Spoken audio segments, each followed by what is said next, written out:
In MotoGP, riders who have reached the mountaintop are rewarded with the World Championship trophy, a place in the history books, and the chance to ride with the number 1 plate. For the past 2 years, Italian star Francesco Bagnaia has been riding with the number 1 on the front of his bike. In 2023, he became the first rider to successfully defend a championship while riding with the number 1 since 1998. Wait, 1998? That's 25 years! You're telling me nobody was able to secure a title with the number 1 on their machine for 25 years? Because of this, many fans have started to believe that the number 1 plate was cursed. Not since the 2-stroke era of the sport have we seen a champion successfully defend with the number 1 plate, and not for lack of trying. But there are other compelling reasons why a rider may choose not to don the number 1 plate during a title defense. Today, let's take a look at the reasons why a rider might not want number 1, and what happened to all the riders who did. And let's find out if this is just an urban myth, or if the curse really is something to be afraid of. So if it isn't cursed, why wouldn't a rider want to wear the number 1? Well, the answer's pretty simple. Branding. As the sport has evolved into a global phenomenon throughout the years, so has the opportunity for branding and marketing deals. Maintaining a brand image in the modern era is very important, and a massive part of that rider's image can be their number. If I say Valentino Rossi, 2 things probably pop into your head: that shade of neon yellow and the number 46. And that's no coincidence. The 7-time world champion built an entire brand, including a riding academy, based off of that number. It's so iconic that if a MotoGP fan was to go outside and see the number 46, they'd point and look and be like, oh, like you know the meme of the monkey and it's like neuron activation? That's MotoGP fans when they see 46 in public. The number's so iconic it's practically synonymous with him. Same with Marc Marquez's 93. On the contrary, the number 1 can never be synonymous with one rider. It's meant to be moved around to trade hands, and it can never really be a huge part of your overall brand. So now that we know why riders might not want to use the number 1 as a deadly weapon of intimidation against their opponents, let's talk about this supposed curse. Let's take a look at how defending champions typically finish in the points. Since 1999, the first year of the curse, champions have finished on average 2.7 in the points, which means they can typically be expected to do very well. Now if we just take the results of riders who were wearing the number 1 plate that season, that average jumps up to 5.4, a whole 3 spots on average lower in the standings.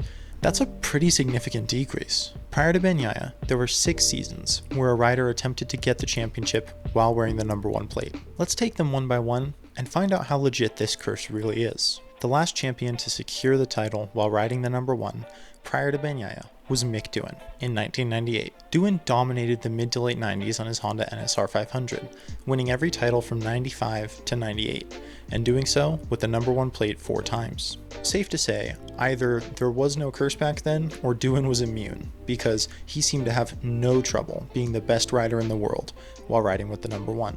Of course, in 1999, he would suffer a career-ending injury, and would not get the opportunity to defend his title again, meaning someone else would be given the opportunity to ride with the number 1 for the new millennium. That somebody would be Alex Crivier, Doohan's teammate, who had finished top 4 in the points ever since 1995, and in 99, he would have his best season yet, finishing with 6 wins and 10 podiums on the season to secure the number 1, and he would return for the new millennium to defend his title. Problems began immediately. The 2000 NSR 500 was a significant step backwards from the 1999 version, and Crivier went from having the best season of his career to the worst he would ever have in the Premier class. The Spanish rider would retire from 6 of the 16 races that year, the most in his Premier class career, and he would secure his final victory, the only one of the season. He was only able to secure one other podium, and he would finish 9th in the standings that season. This was his worst finish in the point standings since his time in the 250cc class, almost a decade prior. He would be giving up the number 1 plate to Kenny Roberts Jr. Kenny Roberts Jr. had the best seasons of his career in 99 and 2000. He was Crivier's main title contender in 1999, and he would take the title from him the following year, finishing with an incredibly consistent record, where he never once finished lower than 7th. He would don the number 1 plate, and do his best to defend the title the following year. Now, Roberts was not destined to win this championship. There was a young Valentino Rossi, who would go on to have one of the most dominant championships ever, finishing with 325 points, the first rider to ever break 300 in a season. But this fall off from Roberts was not just because of Rossi. he would finish 11th in the season, and would go from a season where he never finished lower than 7th to only finishing better than 7th 4 times. He would retire or miss the points in nearly a third of all races, and he would often be caught battling for 6th and 7th even though he started the race up front.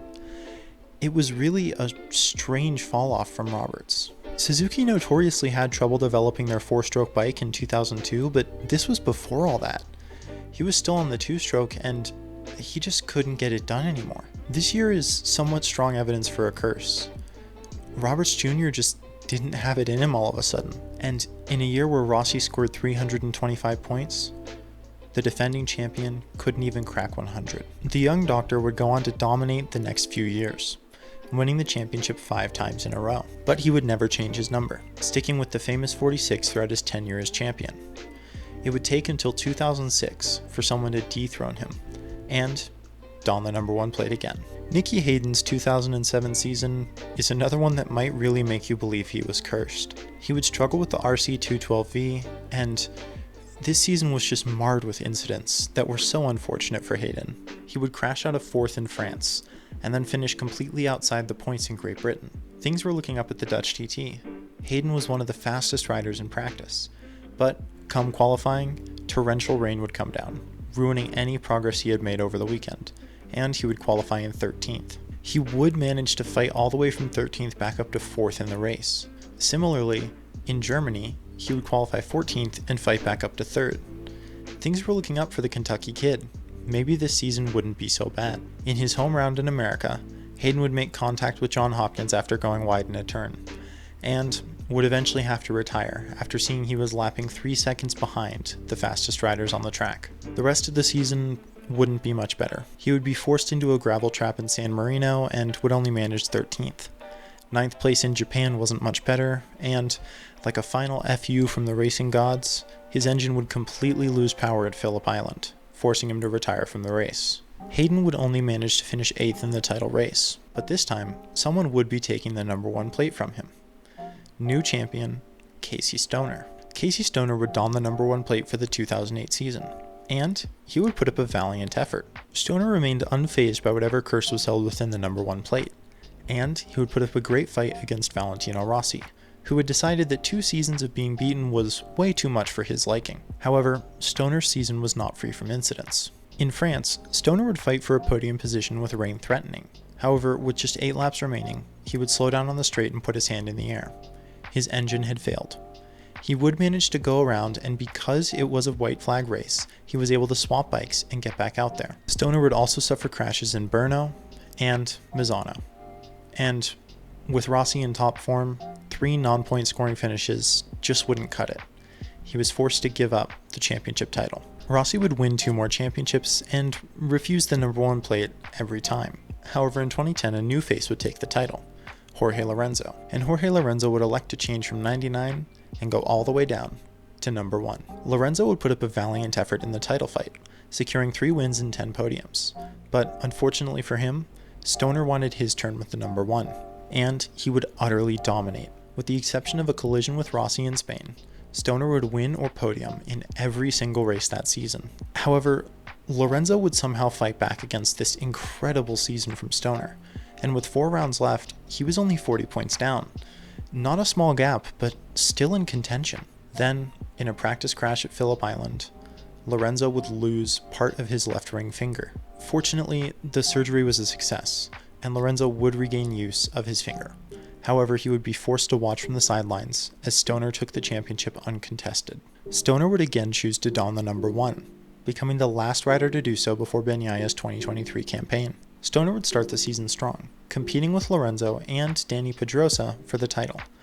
All 3 of them would exchange victories and podiums throughout the first portion of the season. That was until the Indianapolis Grand Prix. In a crash in qualifying, Stoner would tear ligaments in his ankle, and while he would be declared fit for that race and would finish in 4th, he would elect to have surgery immediately after.